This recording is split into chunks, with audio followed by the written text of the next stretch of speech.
Hey, Inspired Tribe, my fellow freedom lovers. It's John Nolan here. Thank you so much for tuning in. It is Wednesday, July 16th, 2025. Out of the Matrix into Prime Reality. That's where we are. Thank you so much for joining us on X, Rumble, and YouTube.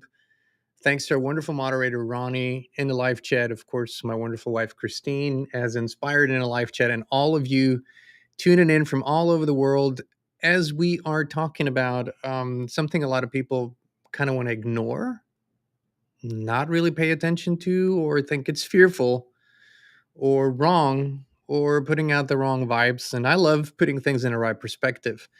So we're going to talk about preparedness, what it actually means, why I don't think it's nearly enough, and why most preppers actually miss the forest for the tree. And this is sparked by recent conversations and observations of people that have some food stored, some water stored, and that talk about the incoming inconsistencies in the systems. I think that's putting it mildly. I think we're going to see statistically, cyclically, and in terms of how it's laid out, we're going to see some big shifts, chaos, collapses.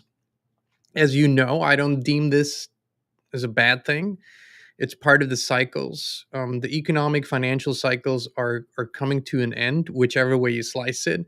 And the world is undergoing a huge revolution, a technological revolution, and an ideological revolution. That's the mainstream systems. So preparing simply isn't enough. The question is, are we preparing or are we transforming? And I'm talking to those who wish to live a life that is self-directed, free, and not uh, under the control of technology or AI. So this is who I'm speaking to. For everyone else, just right out the way, you're going to be fine. So I want to look quickly. There is more than enough people out there who are breaking down how, why, and when these systems are collapsing or put to collapse. Okay, and the idea is that we approach this without any fear, because let's look at it from the higher perspective. The reason why you and I have been on a lifelong quest of discovering the truth and have been so insistent on asking the bigger questions is because we felt like we were living in a world and living in systems that did not serve us, but that put us in a subservient position. It felt like we were drained of our life energy to keep these systems running at the benefit or to the benefit of maybe a very small group. So that's how we felt. And still, even though we felt this when we saw it, to a large degree, we still relied on the structures of this system, or at least leaned on them heavily, right? Because we didn't know exactly what the alternatives were or how to do it. But the reasons why we are where we are exactly that we saw that these systems are not serving humanity. So when they are coming down for various reasons, like they are now, this is not something that should be feared. It's actually something that our energy or lack thereof has created, co-created. But at the same time, I think it's very important to sit down, think, and feel your way through these situations. Now, some people are simply, like I say, they have 6 months worth of something, food, water, whatever, to make it through. But they don't really question what's the after.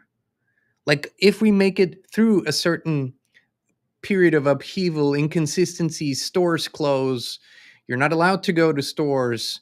Gee, what might do that? Well, like, look at 2020. People went nuts in 2020. People went all out, and it was not in many cities, in many countries, in many places. Public spaces weren't a comfortable place to be in. It wasn't just authorities you needed to worry about. It was your neighbors. It was other people. So let's just remember that. Um, so there's a number of scenarios that could trigger that. But the question is, what comes after? Clearly, the big urban areas, cities, and wherever a lot of people live, these areas are being transformed. We're talking about smart cities, 15-minute cities, and all the stuff that comes with it. So we're going to see certain changes in those areas. And that's also, by the way, because the majority of people in those areas are actually going along with it. Okay. So urban centers are going to be completely different. This is how most people prepare. They think of food, water, alternative energy, tools. They think of a lot of things, but it's always a temporary thought. It's okay if the power goes out, if I can't go to the store, then I'm going to be ready and I'm going to have these things in place. I'm going to have some cash or some gold or some ever. And but then the thought is once things go back to normal, I will have made it through and maybe even have been able to help people. Spoiler alert, ain't nothing going back to normal. Okay, so let's stay there.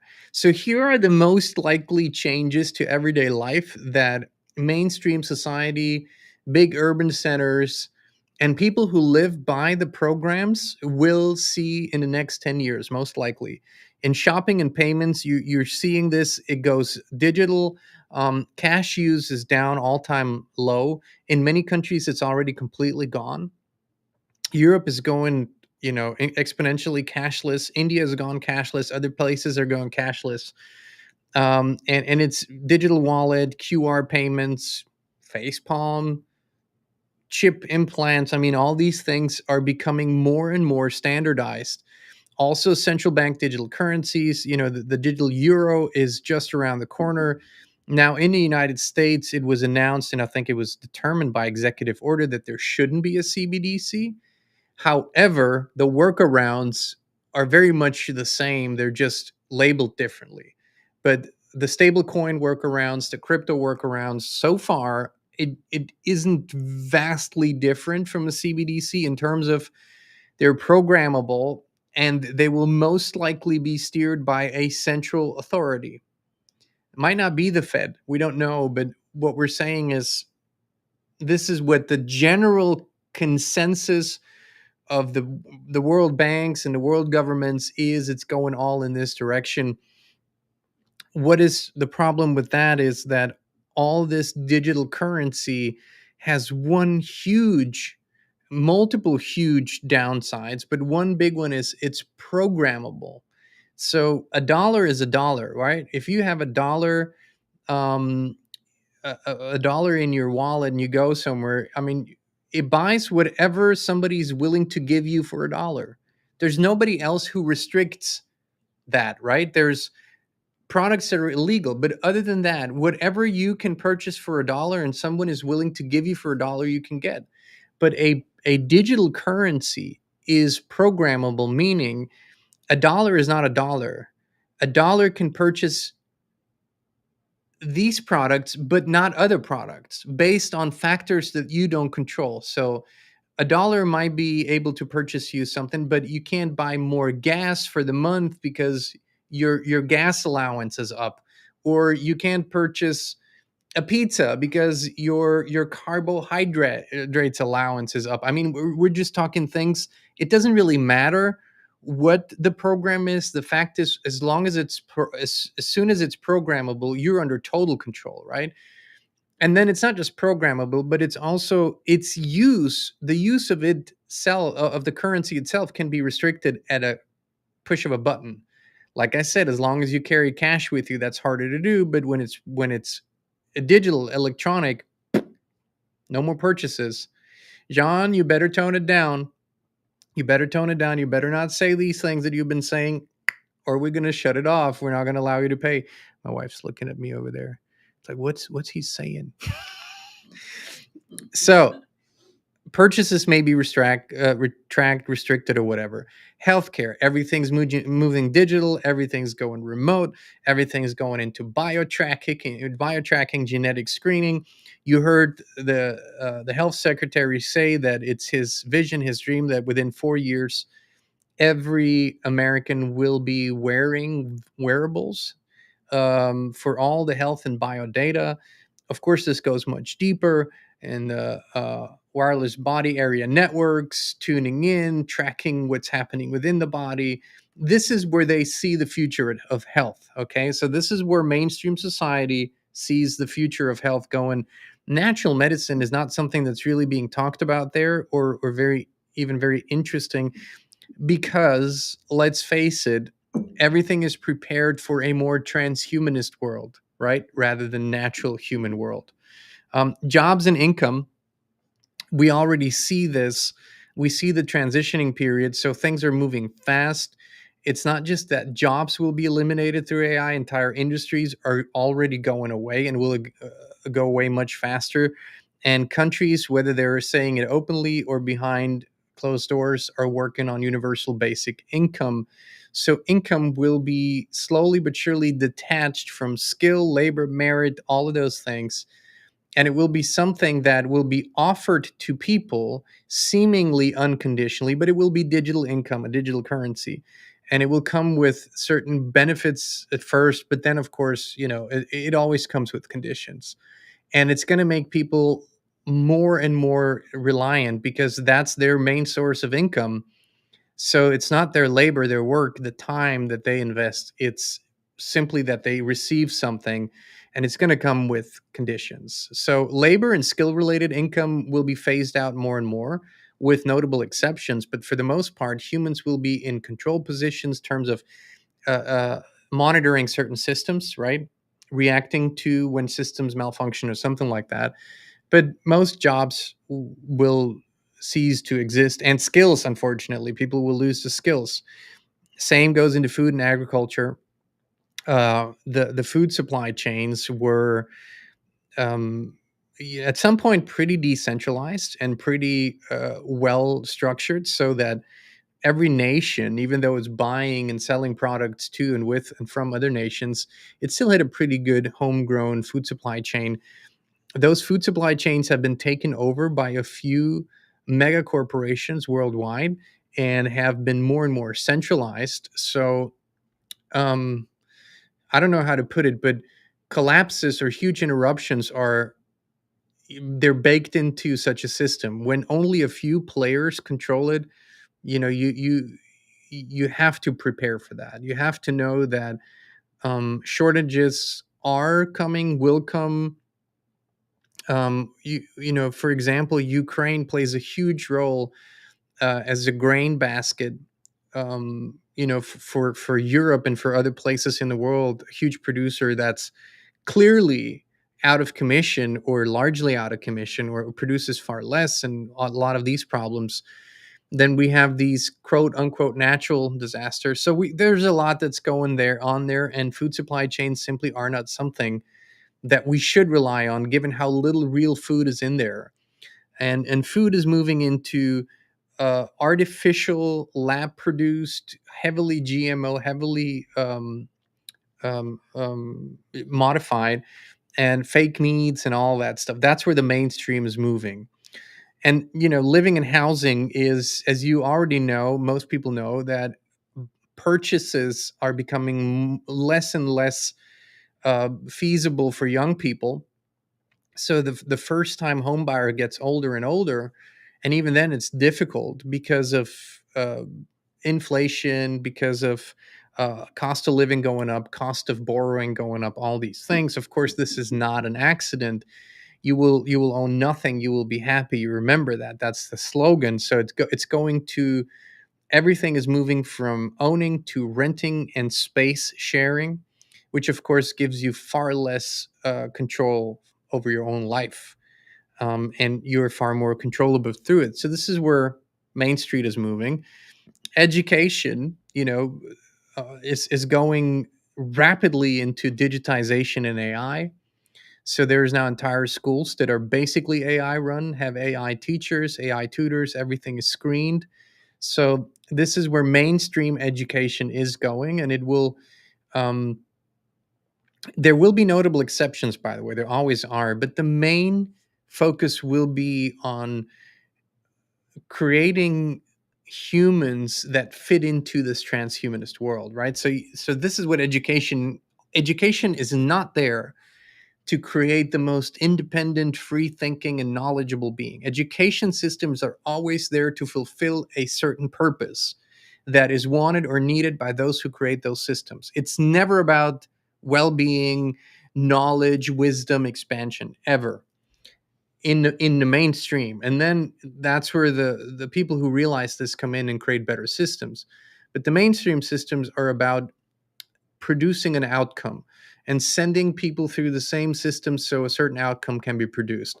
So the current systems are being transformed um, to become good for transhumanism and AI. That's what these systems will foster.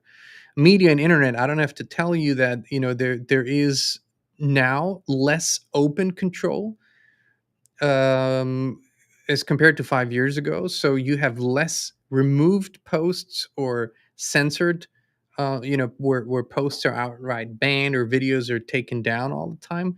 It has moved to, okay, let's give them the idea that there's freedom of speech, but not freedom of reach. So algorithms are simply doing the job. They're just not distributing certain information. And no matter how big the personalities that's producing it or putting it out there. So it's going into more sophistication. It's more subtle than that. But access to platforms and internet is becoming more and more conditional. There's more and more asked of you. It's becoming less and less feasible to access certain things without a phone number where you get a text. Um, Everything's asking for biometric ID, fingerprint, iris scan. That's all coming.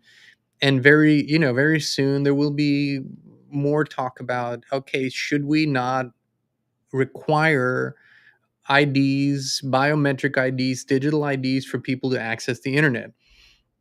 Truth be told, in many ways, that's kind of already happening, because when you go to your internet provider, they're asking for all of that. And so, it's potato, but it's getting there, right? This is where this is getting. So access is going to be conditional. And of course, you're noticing this in society. Cameras are coming up everywhere. Surveillance, facial recognition, patterns are being created, movement patterns, all of that stuff is becoming more and more uh, normal. Yeah, cars have cameras, right? So all cars that are produced in the last years have multiple cameras, not just sensors. And so the cameras are also sending all that footage constantly back to the central server systems. And you can assume that the manufacturers or the companies that are managing all the data for the car manufacturers, they are most likely either have backdoors for the authorities, or they're already openly sharing this thing. So everything's mapped, everything is tracked, and movements are traced. So this is what's happening. However, through all of that, and we're going to talk about this a little more, the trust in the big institutions is also collapsing, which is really the main factor driving collapses all over the world. We're gonna talk about this more. Energy and utilities. So blackouts have become more common, and um, what is the idea is that the grid is entirely smart and connected. So basically, your access to electricity will also become conditional, not just conditional on payment, but whether it's feasible right now, or whether there are power surges and certain areas should be turned off or limited in power usage. So you could still get power, but only a certain amount. And this is not something that I'm making up here. These are all policies and programs that have been talked about for years and decades. It's controlling society. Let's just, this is the order out of chaos that we're going through, that is created. So all this and more, we could talk about health, digital health IDs, vaccination passports, stuff that is gonna be required in the European Union in the next months and years, and all over the place. We could talk about the World Health Organization and the implementation of the new international health regulations. I mean, there is a plethora of things that are being implemented, but the theme is there. The theme is that the mainstream systems, as we've known them, are collapsing. There's a period of chaos, and we can't know exactly where, when, but there is a period of chaos that always comes. And then there is a renewal into these new mainstream systems. This is the current trajectory. So when we prepare simply for the chaos, when we just get food, water, power banks, whatever for 6 months, 12 months, at the end of those 12 months, when we run out of those things, we're still plugged into the system. We're still depending on it. And so the idea, the clear vision is to transform our lifestyles. It's to rethink how we have lived and sovereignize first and foremost our thinking. We must first correct our thinking. We've done so many things by default because we were taught. We're programmed to do it. Now, it's not about judging yourself or shaming yourself. This is just what you were taught, what we were all taught. But now it's really high time to rethink that. Where and when can I sovereignize some of the things in my life? And let's look at a few things that we would encourage that people really look into deeper. This is what it's really about. Don't just prepare, transform, okay? So it's about building resilience. For example, multiple income streams. Um, Almost everyone that we know that has sovereignized their life has created multiple income streams for them, smaller and bigger ones, passive and active, in order to diversify this, right? And you wouldn't believe that once you start thinking about this, no matter what position you're in or what age you're in, once you start thinking about this, once you start thinking, hold on, is it really wise to rely on a single source of income? And how much of that is in my control? It's not to foster fear, it's to broaden our horizon. And if that's not what you want to do, that's fine. But this is something that my thinking was really years ago, like almost everybody else.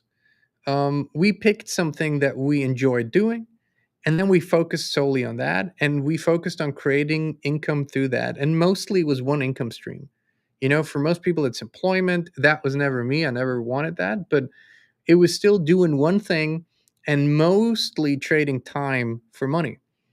Um, and it wasn't until my horizon was broadened to potentials that I didn't consider before that I realized, hey, there's actually a possibility to create multiple beautiful income streams, you know, smaller ones, bigger ones, but there is beauty in that abundance of streams, and that can be created. It requires change in thinking, it requires maybe new education, research, learning, all of that. But yes, it is not just possible. Everybody who's sovereignizing their lifestyle actually is focusing on that. A certain amount of their energy is going into creating that. um, you know, and then think about what will become most valuable. It already is. There's already an AI fatigue, believe it or not. So there's already a group of people who are uh, tired of the limitations of AI, mainly in frequency and energy, because AI can, and it's also being measured on a Hawkins map of consciousness. And we're going to get more into these numbers in the future. But so if people are going for higher levels of creations, if they want their work to have a higher frequency, their services to have a higher frequency, they can't rely on AI because it can't deliver that. So people are beginning to have this fatigue, and they're already looking for human connection. So screen fatigue, AI fatigue, social media fatigue, all of this is happening. It's a real thing. And there are a plethora, many people who are looking for a very simple way, simple to connect with people, be in the same space together, talk to a real human being that has real experience, real knowledge, real abilities. Um, Handcrafted things are, they're becoming so sought after. Really good handcrafted quality. This is what people are willing to pay top dollar for. And so, in all of when we look into the consciousness economy, when we look into how we create and offer services and products in the future, um, we are looking at a new way. It's driven by integrity, driven by our desire to raise consciousness, by honesty, truth. So these things become important, and these are human centric values. So look into what was I good at all my life that only a human can do, and improve on those skills or expand on those skills, or begin to find a way to offer this to others. That's going to be very, very sought after. People that are racing to implement or have AI replace what they do, that's going to be such a uh, huge and oversaturated market, and it's going to create problems that we can't even imagine right now. So people that are not buying the hype and trusting what has worked for thousands, tens of thousands, or hundreds of thousands of years, that will be the gold mine, the proverbial gold mine. Okay. Decentralizing our lives. And this starts with small decisions. It doesn't, not everybody can imagine picking up where they are and leaving and buying a plot of land or have the ability, but decentralizing your life means to look at one area of your life and take one step today. And for example, even if you don't have a garden, you don't have a balcony, but there are things that you can grow in your apartment, in your closet, in your home, where you are, in a pot, and like sprouting. There's an episode with Tim James coming up where we talk about sprouting and how it can be done everywhere at minimal or no cost to you. So it's about rethinking every area of our life and starting to sovereignize it, right? Energy independence for those who have the ability to do that. And there's even small things that we can do, things that we can learn. How could we heat something if power is not there? It's the thinking first and foremost that leads to proper action steps. Diversifying your money. This is such a triggering subject. People don't want me to talk about it, and specifically when I talk about gold and silver, I don't know why this is so triggering to people. Um, we started working with a really great company, by the way, Noble Gold Investments. I want to say 4, maybe 5 years ago, and if people that if those who had started 4 years ago to put a little bit of their savings, a little bit of money into gold and silver, just buying physical, small little, I'm not talking about a pound or a bar of gold. I'm talking about micro coins and whatever. The value has gone up and their purchase power has been more than protected. So the purchase power of currency, of euro, of dollar, has gone down rapidly. The same thing that bought you, I don't know, a full bag of groceries, the same amount that bought you that in 2021 doesn't even buy you a fraction of that anymore. But the equivalent of gold actually buys you more today. So gold and silver are incredible value storages. I'm not saying that people will have these fantastic returns like on a meme coin or something like that, but it is a storage of value and has been for thousands of years. Every crisis has shown that gold and silver are in high demand. Farmers accept silver coins. I mean, this is such a no-brainer. Thinking about putting a portion of your savings or even investment money, if you will, into gold and silver is, to me, a no-brainer. And then look at the world political and financial situations. What have the BRICS nations announced? How much gold has been purchased in the last years? It's exorbitant amounts. Silver is in high demand because of emerging industries, so the price is going to go up because production isn't up to par. There's a shortage every year of silver in the markets, so it's a no-brainer, honestly. And I would encourage everyone to look into diversifying. Don't be afraid of this subject, right? People are afraid of the money subject, like they're so scared. Look at what has worked for long periods of time. Now, others are really passionate about crypto, and I put it there as a maybe if that's something you're interested in. Look into. There are certain things that seem to, they will stick around in that space, but it's not a hard asset. It's not something you can hold. It's not something you can carry with you, maybe in a wallet, but it isn't very feasible in crisis times from our current perspective. Just saying. So hard assets are still the preferred asset, in our book. So I would encourage you, if you want to learn more, not just about gold and silver purchases, but also maybe investment or tax deferred investments for gold and silver, like gold IRAs, give our friends a call at noblegoldinvestments.com. We've been working with them for many years now. Great partner. And just ask them questions. There's no pressure there, but I would encourage you to look into it if you haven't yet, or if you've been scared of this subject. Build your tribe. This has been probably the most common comment email that we've received over the years. Uh, I feel alone. I feel isolated. And in our recent After Awakening retreat, which, by the way, will soon become available. So the After Awakening retreat recordings will become available for purchase for those who didn't participate. But that was a theme that how to activate that, how to become a magnet for the right people. But it is something that I encourage everyone to do: is go to places that interest you. Like, if farmers markets are a great place to meet and talk to people. When we go to our local farmers markets, it's almost impossible not to get into a conversation.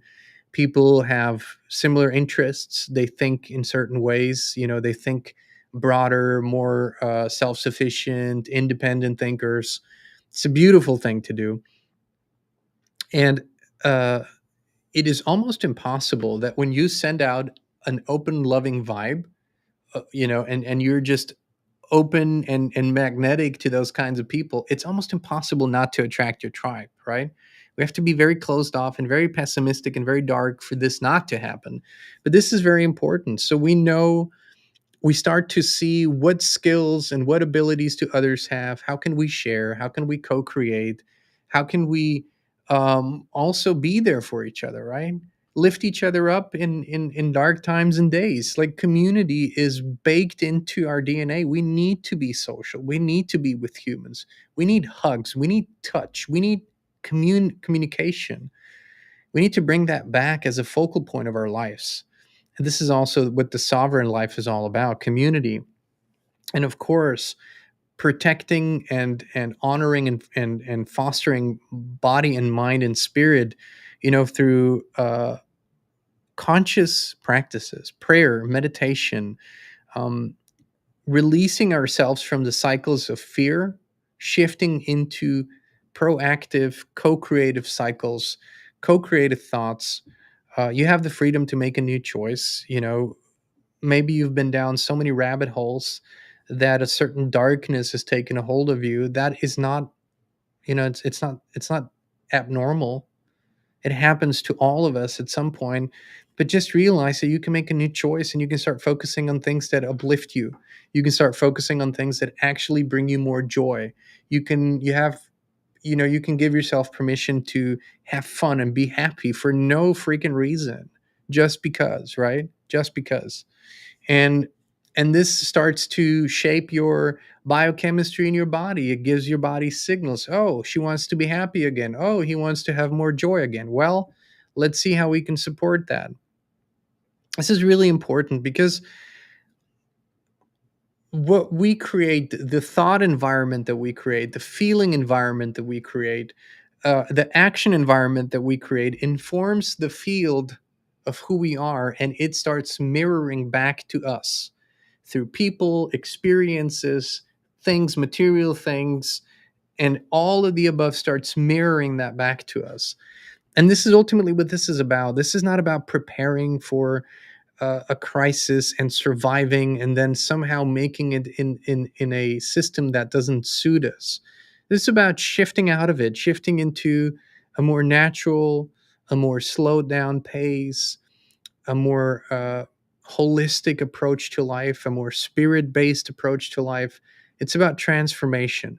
None of it happens overnight, none of it happens right away. It's a process, And if you haven't initiated it, today is a great time. Just give yourself permission to start on one thing in your life, one thing where you depend largely on systems outside of your control, and you start taking a little bit back, just a little bit.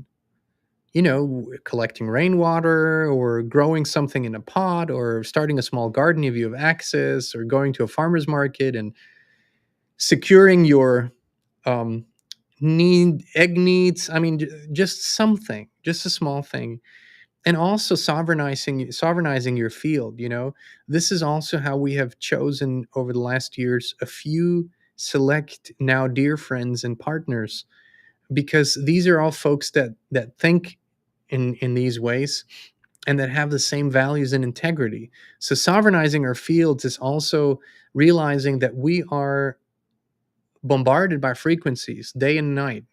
Now, in urban areas, it's off the hook, and in more rural areas, it's a little better. But even there, because so much is coming from above, towers are being put up everywhere. So what do we do there? How do we mitigate the effects of the EMFs and stuff like that? And there are many things that you can do. Look into shungite, high quality shungite. The best shungite is actually from Russia. And there's other methods to do it. Of course, turn off your Wi-Fi at night, and maybe even look into hardwired options versus Wi-Fi. And then one thing that has worked wonderfully, we've talked about it so much, is FLFE. If you go to highconsciousnessfield.com, just start the free trial, experience it. The EMF mitigation was for me the biggest, fastest thing that I felt, because the pressure was on, and once we were in the high consciousness field of the FLFE service, the first few nights I've slept like a baby, and I just had so much more energy. I could feel the pressure go from my head. It was just a wonderful experience, and that was really their part of their wonderful programs that they have in that service, is the EMF mitigation and EMF protection. And once again, you don't need a device or download anything or subscribe to anything or give them your credit card to try it. It's just a gift from them. So if you go to highconsciousnessfield.com, just give it a try. The idea, folks, is that we're we're remaining curious, we're remaining flexible, we're adapting. We are becoming more and more resilient. Uh, the situation is fluid, right? Everything is changing at a rapid pace. This is the decade that probably will have created some of the greatest shifts in our shared history, and we're living right through it. So part of it is also to be uh, gentle with you, be gentle with others around you. We tend to be very harsh, judgmental at times.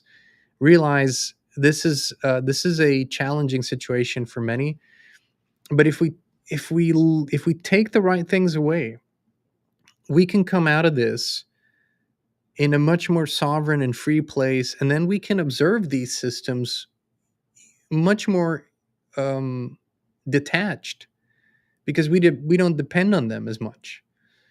And that's what really freedom is to be as independent of systems outside of your control as you can be.